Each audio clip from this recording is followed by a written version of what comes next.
I welcome you all for today's webinar. Myself, Gayatri. I work as a program manager at Vartana. So in this webinar series, today's webinars, we are particularly focusing on this topic called Lead the Change, Transform Your School into a Green School. So let's get started with the agenda of today's meeting. So the agenda is, first we'll start with introduction and session objective. Then we'll talk about what is Green School, its importance and its benefits. Then we'll also look upon what is the role of a school leader and teachers looks like, and what are the practical solutions you can adopt at your school. Then we'll close with the feedback. So for today's objective, we have very crucial and three important objectives. One is that how school leaders can equip with practical and holistic framework for embedding this sustainability across your institution. Then we'll also look upon what are the strategies that can link curriculum, policy, engagement, and infrastructure. Then we'll also look upon inspire schools to work towards becoming the credible UNESCO-aligned Green School. So for this webinar, we have collaborated with SDG. So Schools Doing Good have been is a member of Greening Education Partnership by UNESCO. They have dedicated in helping schools across India to embed the sustainability at the heart of the educations. So for today's webinar, we have two experts come to our, especially to our webinar for conducting this particular topic. One is Inika Kandwal. She is the founder of SDG and she's also a certified sustainability consultant and facilitator who has conducted multiple workshops across India on empowering school leaders and teachers, making sure that they have better idea and insights about sustainability and able to implement those ideas to make the school green one. And we have Garishma Mohamaya, who is also an advisor at SDG. She's also a pedagogy specialist and trainer.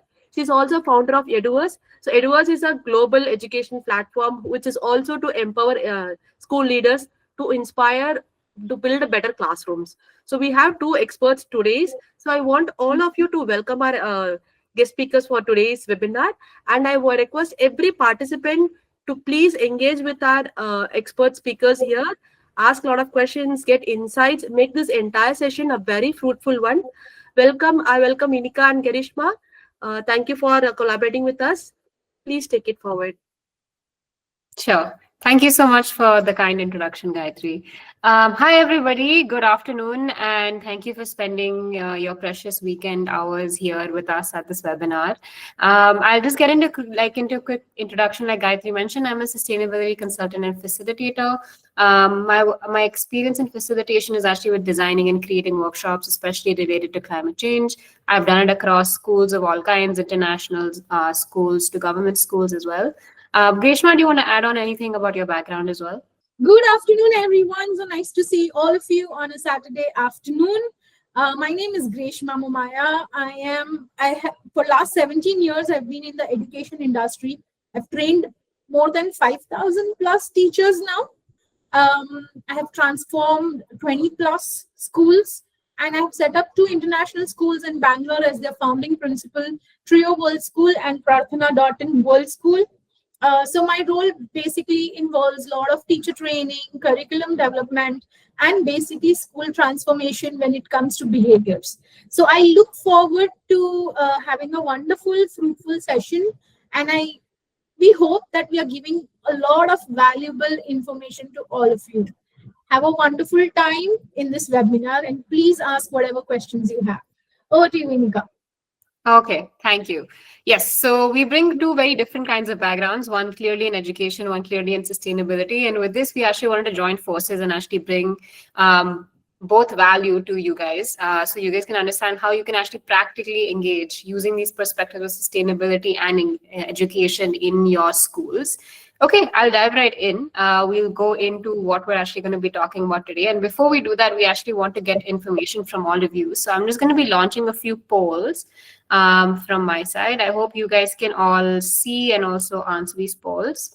This is just to better understand what you guys already know about sustainability and what you guys know about green schools and what you guys are curious about. So I've just launched the poll. Let me know if it's visible and you guys can see and answer it. Okay, great. Thank you. We're seeing some participation.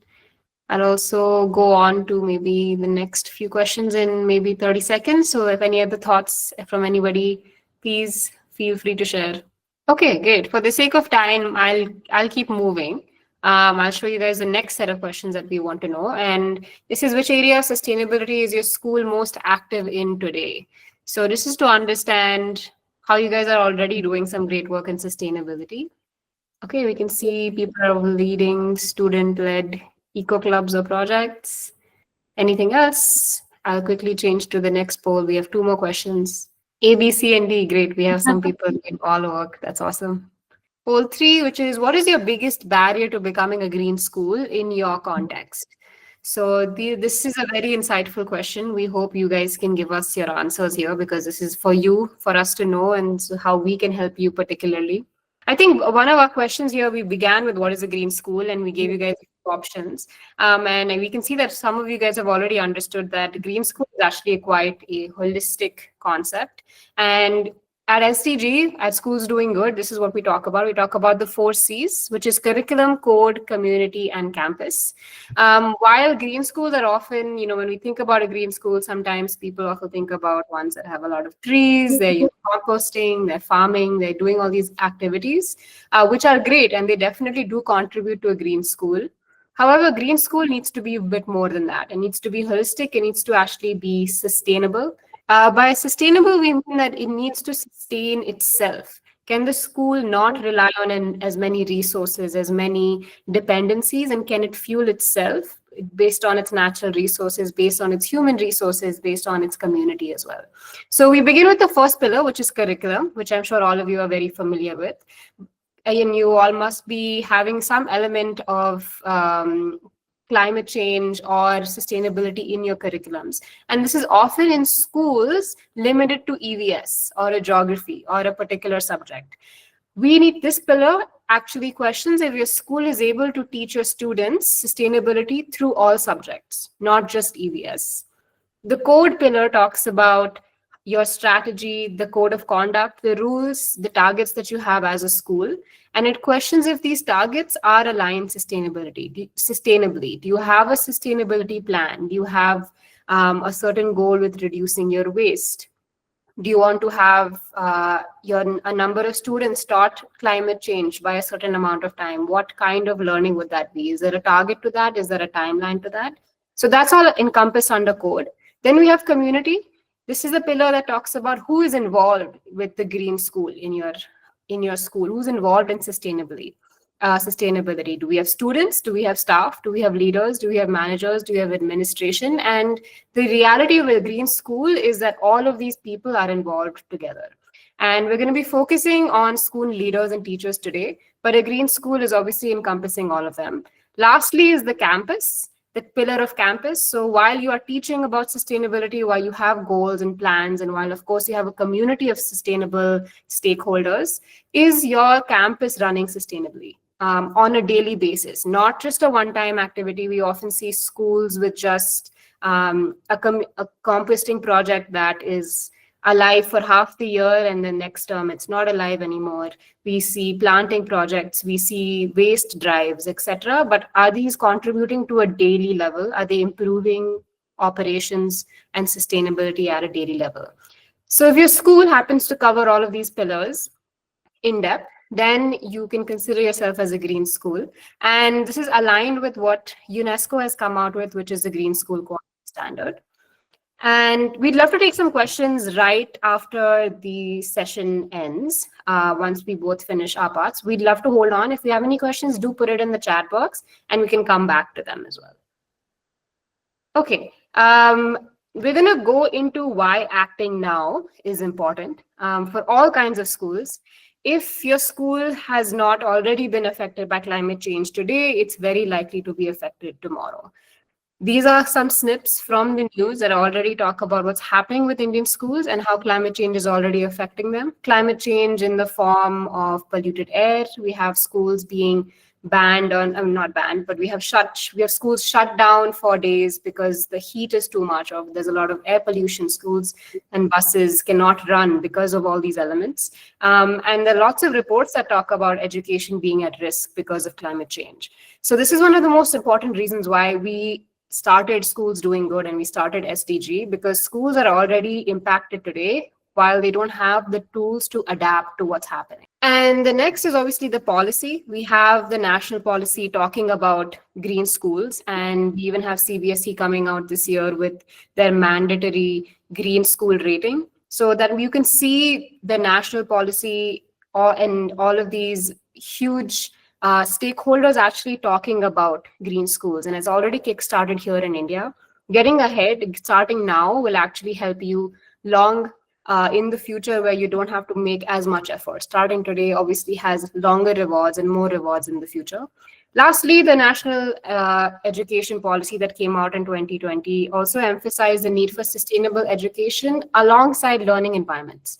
So learning environments here is key, because while we talk about sustainable education, we have EVS and we have all these different subjects, we don't talk about the environment we're teaching them in. So is the classroom that they're being taught in, is it a green classroom? Is the school actually practicing the things that they are teaching about?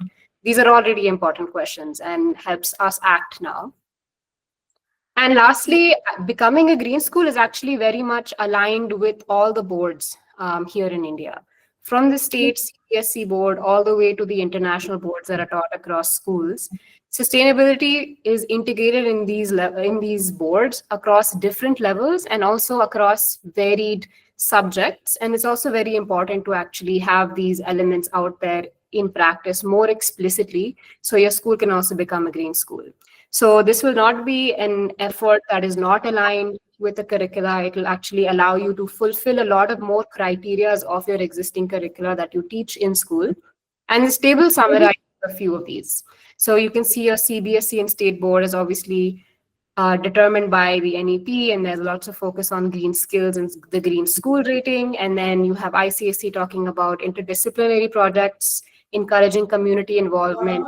And IB and Cambridge also come out with a lot of personal projects, and their focus on personal projects are also very green school aligned. Okay, before I actually give it over to Grishma and we go into how you guys can actually integrate green practices or make your school a green school, just leaving you after this webinar today, we want to briefly talk about the benefits. And the benefits are large, and they come across different categories as well. We have actually seen higher performances in test scores in students that are actually part of green schools compared to students who are not in green schools. We also see a reduction in carbon emissions. You can see that there's a solar power plant that has been installed in these schools in rural Punjab, and it's actually brought down a significant part of their emissions. And of course, after all of that, it also leads to cost savings for schools. So there are lots of different benefits across admission, retention, as well as financial benefits for schools. We can see that a rainwater harvesting project in Bangalore school has also allowed them to save so much more money on a daily basis because of 50 lakhs per liter of water being saved per year. All of these benefits also translate into longer term benefits. So you have essential new skill developments, because we talk about climate change and it's a very realistic local topic. Students actually develop key skills like creativity, negotiation, innovation, and all of these skills that are needed to tackle real world problems today. They also, your school becoming a green school allows your students and your teachers to live in a healthier environment. So your staff is more attentive, so are your students, and then also your attendance seems to improve. So a lot of benefits of green schools. And now I'll pass it on to Grishma, who will actually walk you guys through what you guys can do to implement green practices. Yes, thank you so much, Inika. And whatever I am going to share with all of you comes from my experience of implementing these strategies and ideas in the schools that I have worked with. Okay, so what's my role as a school leader or a teacher? Generally, what happens when we talk about sustainability, they, like Inika said, it is more of a social science concept that has to be introduced. But in reality, it should be a whole school approach from top to bottom, and every role in school has a sustainability footprint. For example, starting with the principal and administration. If I, as a principal of the school, do not talk about sustainability or do not follow it, no one is going to even believe or support or even think about it, right? Of course, in my next slide, I will tell you what are the small things that we can do as a teacher and as a school leader to have a green school or have a sustainable school, right? So principle also involves in strategic planning, right? So the planning of anything and everything that we do has to start from principle.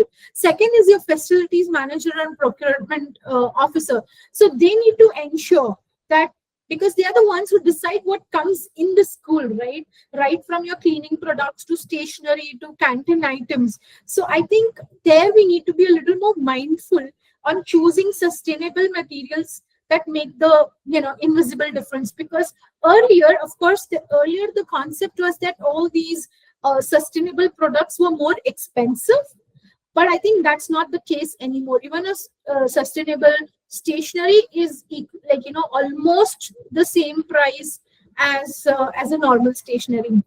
Teachers, wonderful teachers, you have the loudest influence, because you are shaping how students think, not just what they learned, but what they see and what they think as well.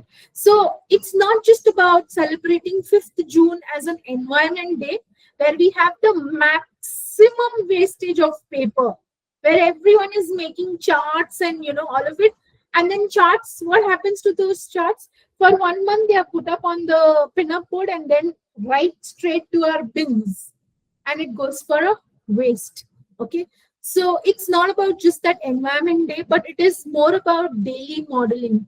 I see so many teachers just doing a simple thing like forgetting to turn off lights of the staff room of a classroom, right? Or how you use your paper, how you handle the leftovers, all of it is your teacher's role. And we all know that your students are watching you, right? So you are the biggest example of sustainability for our students.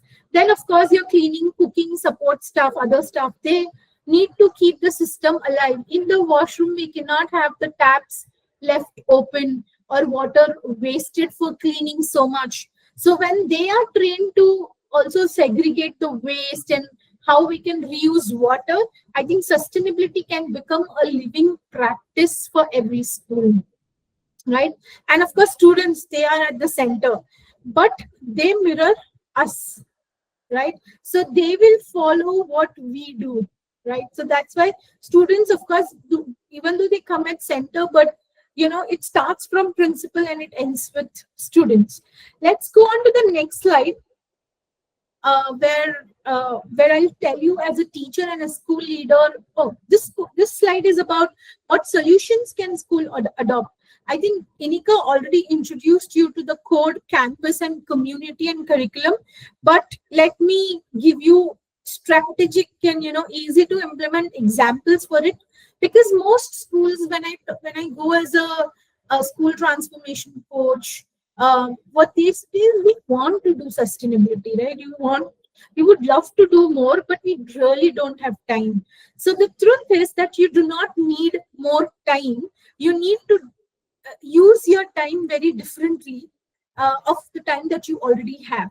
So these are the 4 C's, which are a simple lens to green your existing system. Let's look at code. Okay, so code is nothing but what your school believes in. What are your school values? So I'll give you a very small example. Instead of just saying be kind, that becomes your value. Can we make a language? Can we use a language which says be kind to people and planet? Okay, so we are constantly, through our values, we are reminding our students that we need to be kind to our planet also. So sustainability should become your core value by changing your values a little bit, by addressing it in your assemblies, right? For example, do a green week. I did a green week project in Prarthana World School, wherein we told for 1 week children need to tell us how they are going to be sustainable at home, right? They have to come up with ideas and they have to share their ideas, and then we kind of give them a green badge. So children it was made into a practice instead of just doing a chart. Campus is your physical environment. You have clubs for language, for sports. Sustainability can also be kind of a club. We also did a small thing when I was in Trio World School. On campus, what we did was we kept big those boxes, not boxes, I don't know what are called, some like tanks, open tanks, wherein when children go home, they have some water left in their bottle, which generally at home is thrown into the sink, right? So we requested all the children to kind of empty those their water bottles in that tank that we had kept when they go from their school building towards the bus, so that they can empty. It was not a forceful thing, it was not a compulsion, but when they saw, they emptied their water bottle, and we collected so much of water that could have gone for a waste, and we used that water for gardening our trees, for cleaning and all those purposes. So we saved a lot of money as well, and of course sustainability became a part of our school culture. Community. So you can always identify your partners in your around your school, the NGOs, your parents, who have already helped and who have already done these drives and initiatives. So have children connect with them.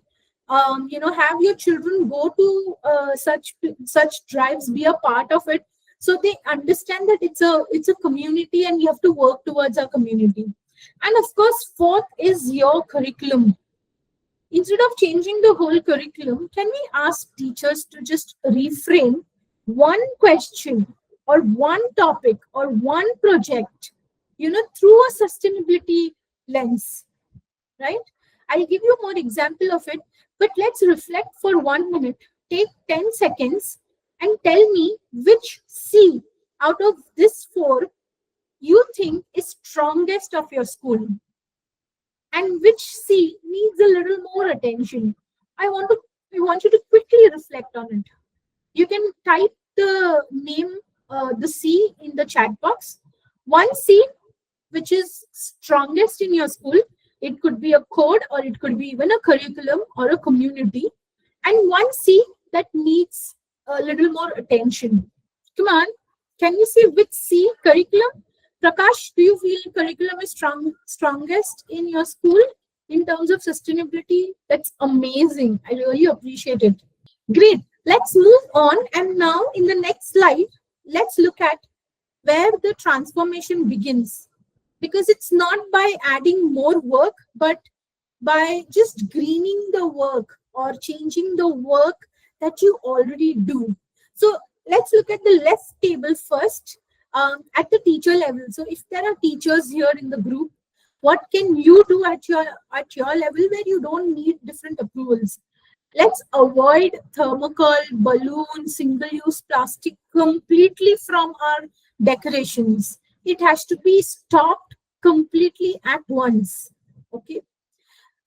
We need to reuse and repurpose classroom materials. So what you can do is you can repurpose the old charts, use a lot of Velcro that you can remove it, and then, reuse the same paper again and again, right? So it saves your school's money, as well as your school becomes a greener school.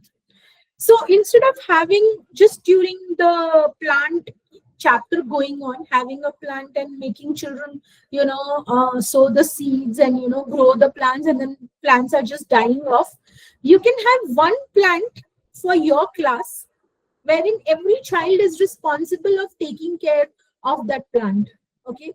That way, again, it saves your money. You are also making your classroom a little more purifying the air in the classroom. And most importantly, what you're doing here is you're making your students responsible, right?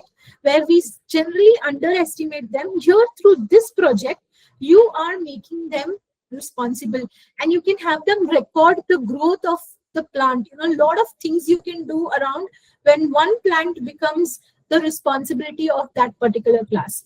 You can add a weekly green thought or an action, like we did the green project. You can give one action, one idea to children, and let them follow for that one whole week.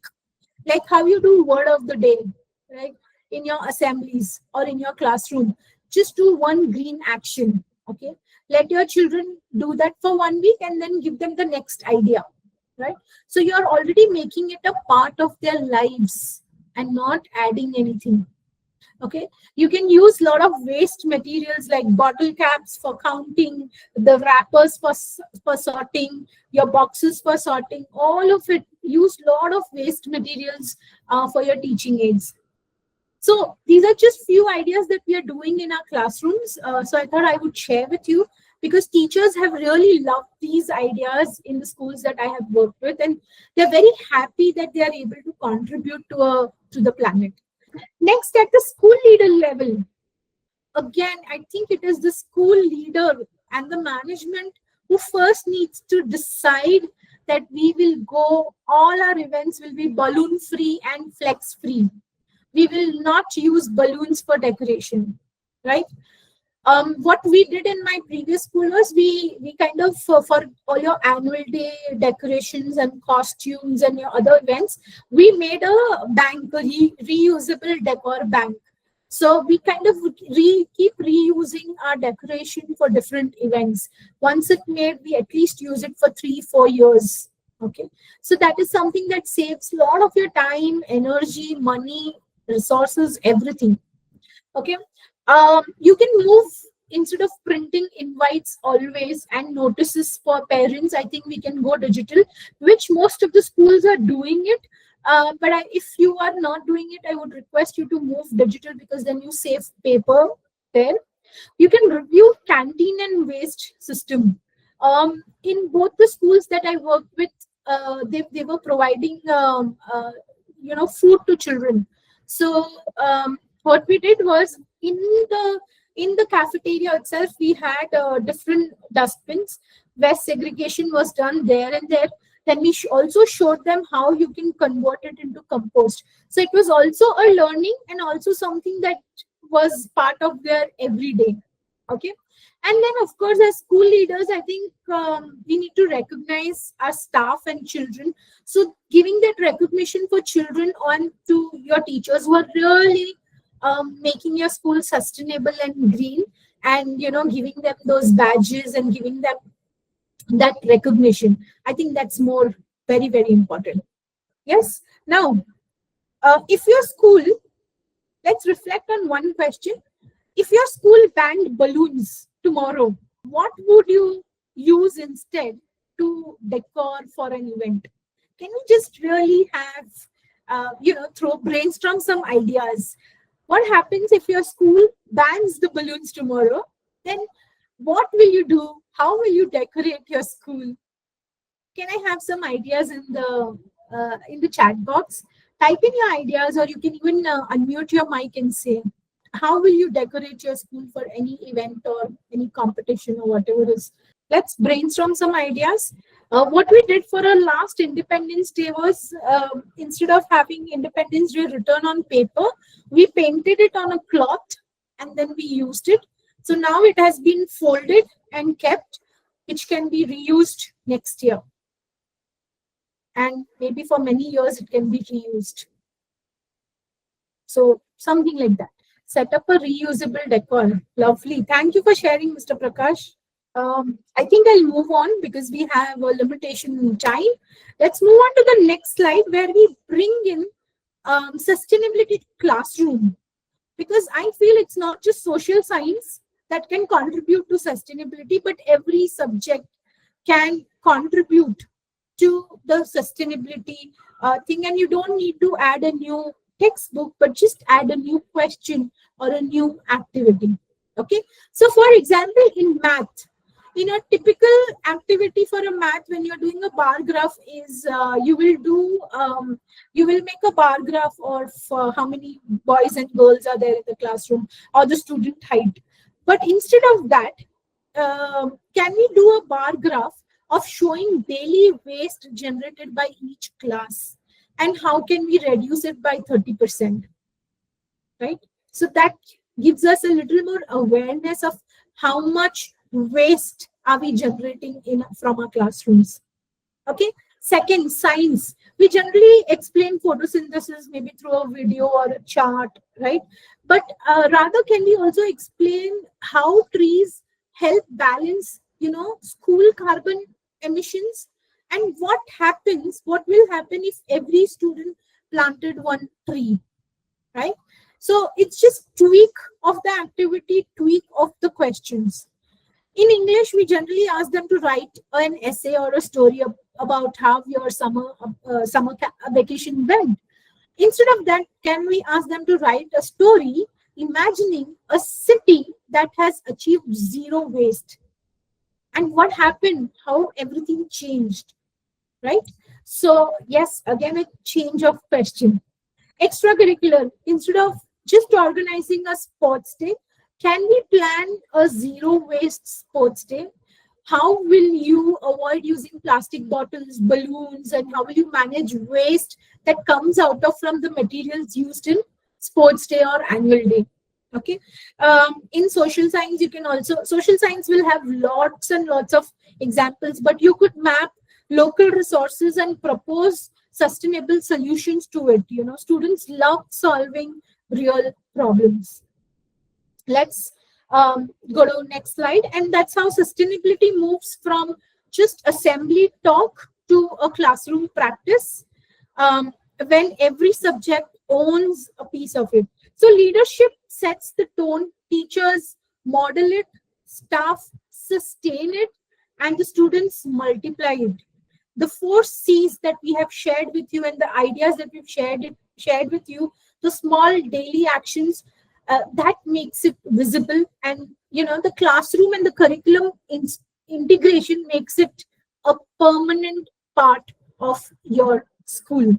So I would like to close my session by saying that sustainability is not an event, it's a culture. Okay, build one green choice at a time. So tomorrow, from all the ideas that we've shared, just take one idea and implement it. Yes, over to you, Inika. Awesome. Thank you so much. This brings us to the end, and we'll talk a little bit about SDG here and what we do. We are Schools Doing Good, and Greshma is also an advisor here with us. And what we do, like she mentioned, is we're integrating it as part of your school. We help you do that. We don't come in and we don't just do it for you and we leave. We're actually working with you. We actually brainstorm with you. We customize it for your school. And we don't make it an add-on, but as integrated as part of a seamless system as part of your school, no matter how big your school is, which board your school is teaching, where your school is located.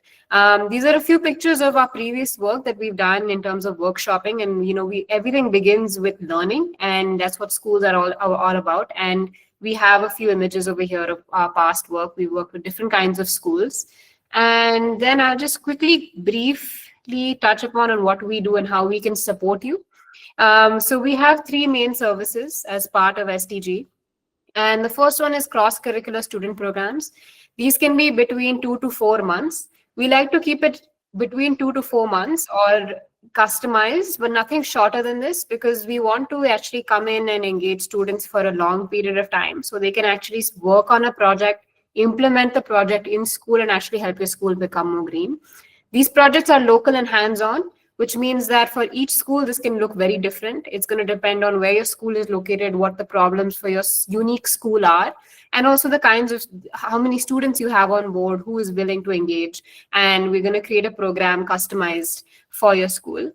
The second is teacher and leadership training. Similar to this webinar, we're going to be talking to teachers and leaders of your school and ask them to come up with practical and collaborative solutions, train them and equip them with the skills to implement this at the classroom level and at the school level as well. So it starts small with classrooms, and then it moves on and has a bigger impact across the school. So starting from that step 1 to step 100, we are there for you all the way through our training program. And this can be, again, between 8 to 10 hours, depending on what your school needs, how we think we can best serve your school, and again, it's customized. Lastly is the school SDG GEP certification. So if we didn't mention before, SDG is actually a member of UNESCO's Greening Education Partnership, which is the GEP.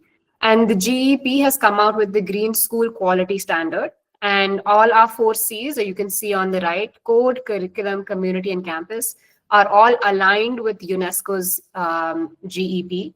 If we work together on a certification program for your school, and your school meets the requirements of the certification, then your school can be certified GEP school. So you'll be affiliated as a UNESCO GEP school and with us as an SDG Green School, which can add a lot of credibility to your school as well. This is obviously a very long process. It can take between 12 to 18 months or longer, depending on the school, its needs, its requirements, what you guys have already done and what you guys have already kickstarted with. So it's always good to kickstart today. Like Reshma said, start with one action. This is for the longer term, and of course, change really requires time, which is why this is a longer term program. But to start today, you can obviously start smaller with the other 2 services, which is bringing in students to engage with your green school, or teachers and leaders as well. That's it. That's a little bit about what we do here at SDG, and we'll love to take any questions now before we share any contacts, and then you guys can get in touch with us later. Feel free to drop questions in the chat box, and raise your hand or unmute yourself to directly ask us any questions that you have. Okay, while we get their question, we have a question from Prakash. As we don't have ample space for gardening, how can we go for a green school? That's a great question. And like we mentioned, there's the green school. I'll just go back to this slide, in fact, here. Green school is not just about looking green or just about trees. We talked about the 4 pillars: code, community, curriculum, and campus. So if you feel like maybe you don't have gardening space, and this is a very realistic problem a lot of schools have, what can you do? Maybe can you focus on some other pillar that makes more sense? Can you maybe focus on curriculum, integrating that one question into your school that we talked about, and we talked about the different kind of questions you can have across subjects. This is just adding one question to your test paper or to an exam paper and asking the students to just think differently. Maybe this is an easier way. And like we mentioned, each school has their own unique sustainability story. Some schools have ample gardening space, and that's how they start. Some schools don't. And how they can start is maybe addressing another pillar. So maybe thinking about how you can talk about sustainability in other subjects.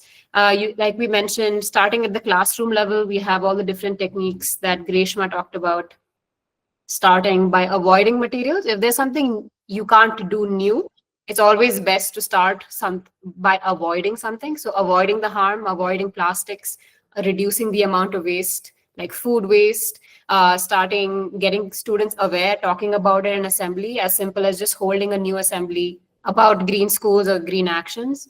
All of these are simpler, more accessible steps that schools can take, and you don't have to start with gardening. Grishma, feel free to add any thoughts. Yeah, I think Mr. Prakash has already mentioned that they can go for curriculum. They can go with curriculum. Yes, you can get in touch with Inita for that. And also, I think the very quickest thing you can do is just stop balloons. First thing you can do is just stop balloons and think of another alternative that you can. And like you said, Mr. Prakash, you can set up a decor bank also, reusable decor bank. It's very easy. You don't have to have space or anything to do all. And I think Mr. Vasu has a question. I think that's more for Vartana. So Gayatri, if you're there, I think you can get in touch with them. If no more questions, or if you feel like you may have questions later, we are obviously here, and we'd still love to connect and reach out. Sometimes there's a lot of information and we don't know what to ask, but no problem. We are here. You can also get in touch with Vartana here. The number and the email is out here. You can also get in contact with me and Greshma by looking at our emails and our numbers here. Our email for STG, we have a separate email, which is contactstgindia@gmail.com. If you wish to start exploring what this conversation can be about, how can we start building a green school today? What are the small steps we can take? And just want to have a conversation, we're happy to have that conversation with you and help you get there and start thinking in the right direction. Feel free to reach out to our email and we can set something up. Thank you so much, Inika and Greshma, and thank you everyone. It was a wonderful engagement with both of you. Thank you so much. Looking forward for more such webinars. Have a nice day and have a nice weekend, everyone. Thank Thank you. you. Bye.